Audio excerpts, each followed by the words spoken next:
Again. Lilay, please. Arts ka lang. Let's pray, let's pray. Okay, Lilay. Lilay.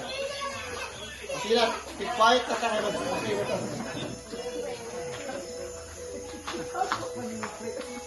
Lilay.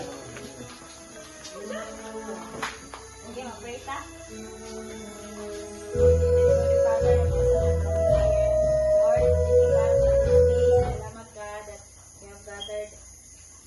Family here, Lord and God.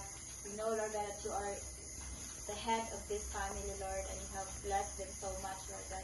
Lord, continue to pour out your abundant blessings, your protection 24/7, oh Lord, and even God, sa life ni Ate Michi, Lord God, that we celebrate today, Lord God, and even tomorrow, Lord, we're gonna bless her, oh God, with long and healthy life, Lord God, that no harm will ever come against her and her family, Lord God. And Lord, we even pray, Lord God, for abundance and open doors, Lord God, opportunities, Lord, that her heart have desired, oh God. Lord, that prayer that she is praying sa imuha, Lord God, Lord, that will be answered, oh God, this year, Lord God. We declare, oh Lord, that Lord, wherever she sets her foot into, Lord God, every place, Lord God, every house, Lord, even sa iyong workplace, Lord God, that she will be a blessing, Lord God, and she will reflect you, Lord God. And Lord, even for this family, Lord, we declare, oh God, harmony, Lord God. We declare prosperity, even protection, oh God, sa matag trabaho, Lord, sa matag negosyo, Lord God, sa matag investment, Lord, sa matag students, oh God.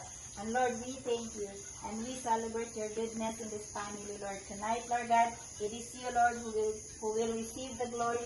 It is you who will be honored. We bless you, Lord God, and even for this food, sanctify this food with your holy and most precious blood, Lord Jesus. But Lord, no allergies will come out from this food, Lord. And God, even cleanse this food with your precious blood. Salamat kayo, Father, for the joy, and even for the peace, and for the protection tonight, and even tomorrow sa pagpanguli, Lord God. We bless you, Lord. We love you. In the name of Jesus Christ, we pray. Amen. Happy birthday to you. Happy birthday to you.